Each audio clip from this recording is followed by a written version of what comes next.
Assalamualaikum warahmatullahi wabarakatuh. Saya Lulu Roaida dari semester 5 mata kuliah Biologi Reproduksi. Di sini saya akan menjelaskan mengenai kelainan embrio yaitu anencefali. Anencefali ini merupakan kelainan embrio yang mengakibatkan bayi lahir dengan otak yang kurang berkembang atau tidak terbentuknya tengkorak otak dengan lengkap. Anencefali ini merupakan cacat saat pembentukan saluran saraf bayi selama perkembangan. Nah, gangguan sefalik ini atau anencefali ini dihasilkan dari cacat pada tabung saraf yang terjadi pada waktu rostal atau kepala bagian akhir dari tabung saat saraf gagal menutup. Biasanya terjadi 23 dan 26 hari setelah terjadinya pembuahan. Nah, untuk tanda dan gejalanya yaitu hilangnya bagian tengkorak bayi yang seharusnya ada menjadi tidak ada. Bagian tulang belakang bayi ini akan hilang. Kemudian otak bayi tidak terbentuk dengan jelas dan bagian kanan dan kiri itu tidak terbentuk dengan baik. Biasanya memang kemungkinan kecil itu tidak mampu bertahan hidup. Kondisi lipatan dari telinga atau langit-langit mulut ini serta refleks tubuh ini kurang baik dan juga biasanya mengalami gangguan jantung. Nah, untuk penyebab dan faktor pemicu kelainan embrio yaitu anencefali ini biasanya karena ibu yang mengandung itu kekurangan asam folat. Kemudian kombinasi gen dari faktor lainnya, adapun juga menggunakan obat resep tertentu saat kehamilan, lalu ibu ini terpapar racun dari lingkungannya atau obat-obatan lainnya. Biasanya sering terjadi karena orang tua ini mengalami atau menderita obesitas.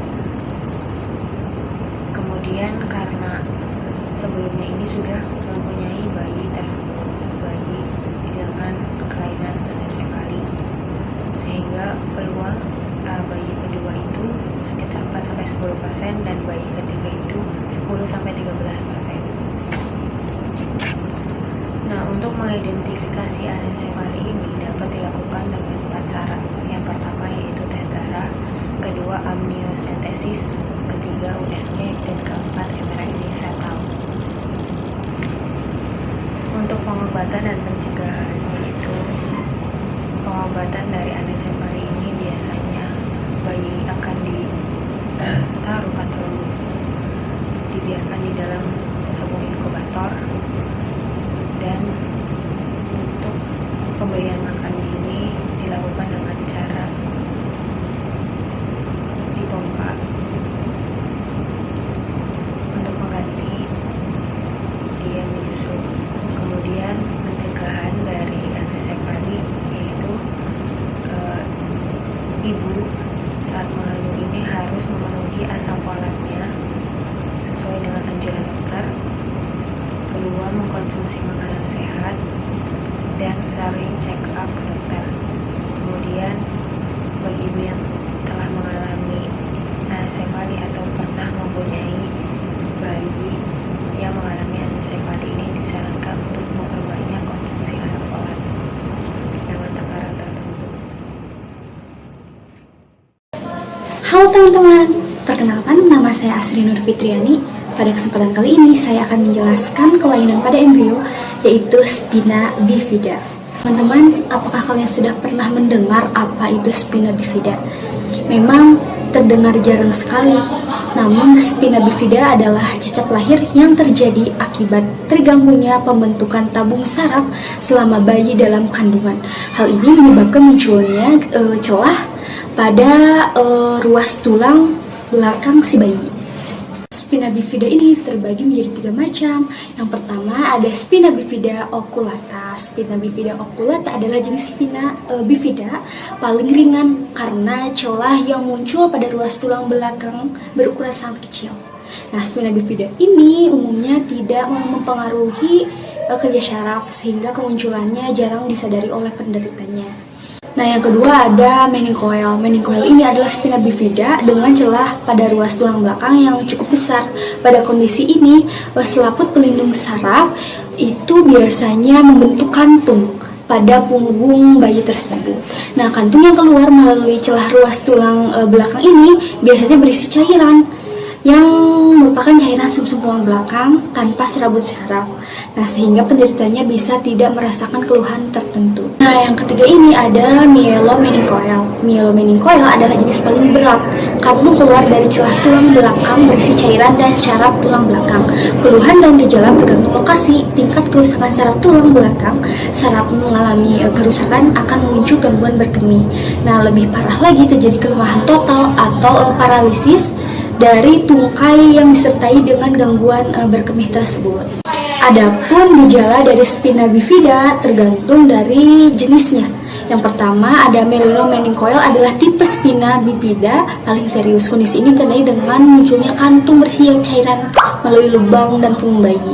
Kemudian ada meningocoel. Nah, pada meningocoel kantung yang berupa cairan keluar dari lubang punggung belakang, tetapi pada kantung ini tidak terdapat bagian dari sumsum tulang belakang. Pada kondisi ini biasanya tidak ada atau sedikit kerusakan syaraf, disabilitas minimal seperti gangguan buang air yang ringan. Untuk faktor penyebabnya tidak ada yang tahu pasti hal yang menyebabkan spina bifida. Para ilmuwan berpikir itu mungkin kombinasi dari lingkungan dan riwayat keluarga atau kurangnya asam folat, sejenis vitamin B di dalam tubuh ibu. Namun diketahui bahwa kondisi ini lebih sering terjadi pada bayi kulit putih dan Hispanik serta anak perempuan. Selain itu, wanita yang menderita diabetes yang tidak dikelola dengan baik atau yang mengalami obesitas kemungkinan memiliki anak dengan spina bifida. Untuk faktor-faktor yang mempengaruhinya biasanya mengalami kekurangan asam folat. Asam folat adalah vitamin yang sangat penting untuk perkembangan janin. Kemudian juga memiliki riwayat keluarga dengan spina bifida, memiliki riwayat mengonsumsi obat-obatan anti kejang dan seperti asam valproat.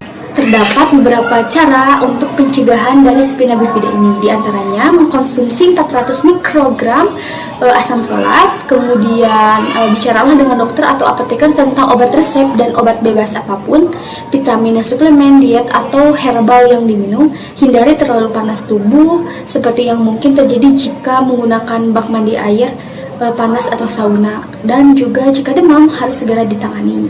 Untuk penanganannya dapat dilakukan dengan terapi surgikal yang dapat dilakukan pada janin yang masih dalam kandungan. Operasi prenatal biasanya dilakukan sebelum usia kehamilan ke-26 minggu. Setelah operasi, pengidap spina bifida biasanya menjalani beberapa perawatan yang meliputi terapi untuk membantu pasien dalam kehidupan sehari-hari dan penggunaan alat bantu jalan atau untuk mendukung postur. Penanganan untuk gangguan saluran kemih dan pencernaan dengan obat-obatan maupun operasi. Sekian penjelasan tentang spina bifida akan dilanjutkan oleh teman saya. Halo, saya Aisyah dari Biologi C akan menjelaskan kelainan embrio pada bibir sumbing. Bibir sumbing adalah kelainan bawaan yang ditandai dengan adanya celah pada bibir. Celah tersebut bisa muncul di tengah, di kanan, atau di kiri bibir. Bibir sumbing sering dikali disertai dengan munculnya celah di langit-langit mulut yang sering atau disebut dengan langit sumbing. Bibir sumbing dan langit-langit sumbing terjadi karena tidak sempurnanya penyatuan jaringan dan di bibir atau langit-langit mulut sehingga terbentuk celah. Normalnya proses penyatuan tersebut terjadi pada trimester pertama kehamilan. Macam-macam bibir sumbing dibedakan menjadi dua macam. Yang pertama, cleft lip yang terjadi di bibir bagian atas. Jenis bibir sumbing yang satu ini terlihat jelas oleh orang lain karena letaknya berada di bibir bagian paling atas. Yang kedua, cleft plate, bibir sumbing yang berada di langit-langit mulut.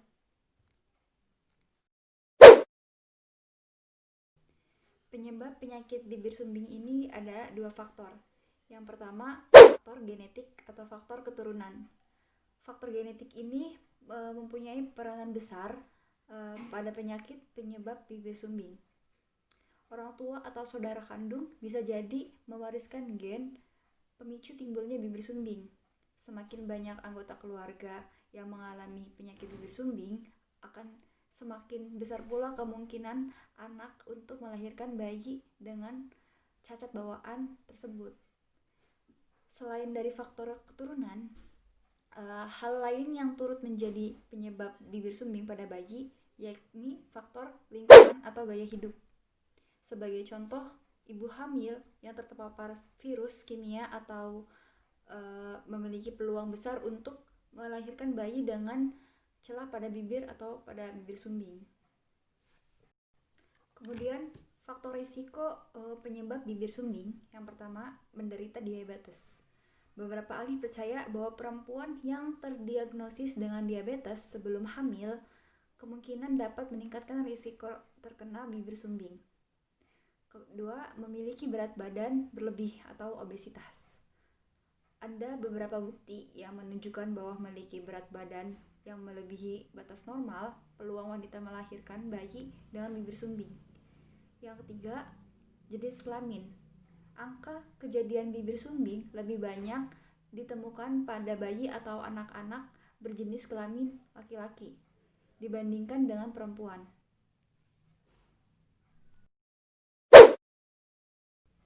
Diagnosis bibir sumbing bisa diketahui saat bayi lahir sampai 72 jam setelahnya. Saat bayi mengalami bibir sumbing, dokter akan menanyakan riwayat kesehatan ibu dan keluarga, termasuk ada tidaknya riwayat mengonsumsi obat atau suplemen selama kehamilan.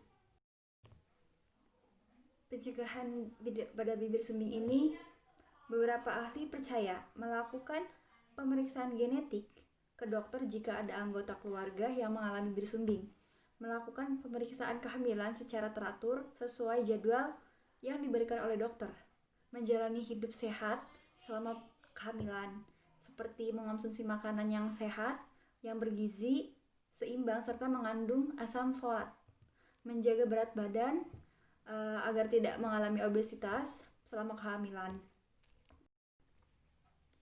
Penanganan bibir sumbing hanya bisa dilakukan dengan cara operasi.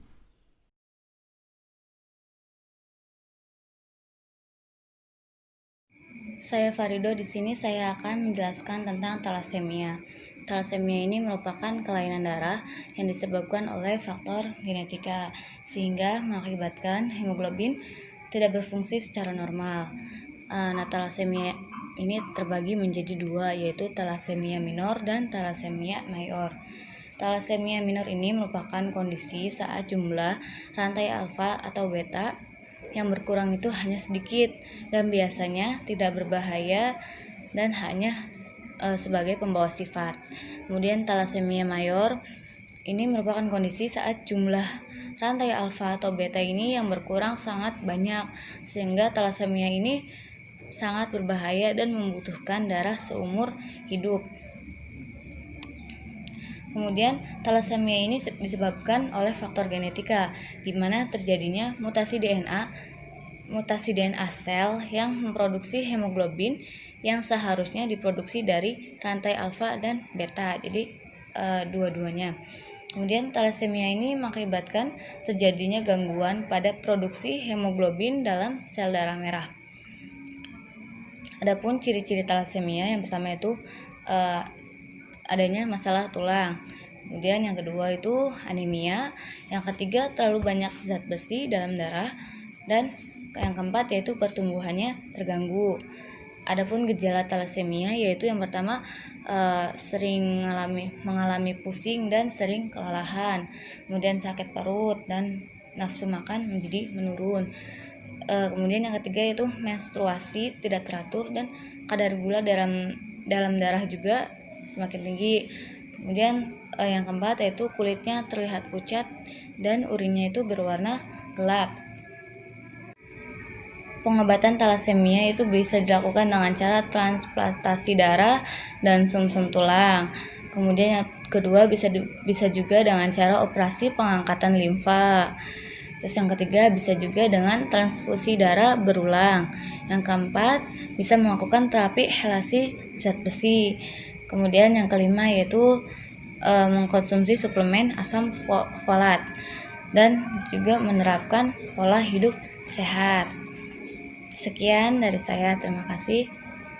Assalamualaikum warahmatullahi wabarakatuh. Saya Amalia Firdausya Berliana dari kelas biologi C ingin menyampaikan mengenai kelainan pada janin, yaitu penyakit UGR atau intrauterine growth restriction. Intrauterine growth restriction merupakan suatu kondisi yang menyebabkan pertumbuhan janin terhambat. UGR ditandai dengan ukuran dan berat janin yang tidak sesuai dengan usia kehamilan. Penyakit ini disebabkan oleh beragam hal. Salah satu penyebab yang paling sering terjadi adalah kelainan plasenta, yaitu organ yang menyalurkan darah yang berisi makanan dan oksigen kepada bayi selama dalam kandungan. Gangguan pada plasenta ini yang menyebabkan terganggunya pertumbuhan janin. Kemudian jenis-jenis dari penyakit ini adalah yang pertama yaitu UGR simetris atau pertumbuhan janin pada kondisi ini terhambat dengan ukuran pada bagian tubuh yang proporsional. Hal ini menyebabkan semua bagian tubuh janin yang mengalami penyakit ini berukuran kecil, termasuk ukuran organ dalam tubuhnya juga. Kemudian yang jenis yang kedua yaitu UGR asimetris atau pertumbuhan janin pada kondisi ini terhambat dengan ukuran tubuh yang tidak proporsional. Saat mengalami penyakit asimetris ini, salah satu bagian tubuh janin seperti ukuran kepala contohnya bisa berukuran normal dan sesuai dengan usia getasnya. Namun pada bagian tubuh yang lainnya berukuran lebih kecil. Gejala penyakit UGR ini adalah pertumbuhan janin melambat, perut ibu hamil lebih kecil jika dibandingkan dengan pertumbuhan perut ibu hamil yang normal, dan janin yang mengalami penyakit UGR ini umumnya memiliki perkiraan berat badan di bawah 10 persentil jika dibandingkan dengan usia getasnya lebih kecil. Kemudian pengobatan penyakit UGR ini yaitu dilakukan berdasarkan penyebab, kondisi, dan usia kehamilan untuk menilai perkembangan janin. Cara yang dilakukan oleh dokter untuk menangani penyakit UGR ini antara lain dengan menyarankan untuk mengatur pola makan dan asupan gizi atau asupan nutrisi ibu hamil, istirahat yang cukup, induksi persalinan, dan operasi sesar. Kemudian pencegahan penyakit UGR ini yaitu untuk mencegah dan mengurangi risiko penyakit ini, ibu hamil harus mengkonsumsi makanan yang bergizi, mengkonsumsi vitamin parental, olahraga secara teratur, dan tidak mengkonsumsi obat secara sembarangan. Mungkin itu saja penyakit janin yang saya sampaikan, kurang lebihnya saya mohon maaf. Wassalamualaikum warahmatullahi wabarakatuh.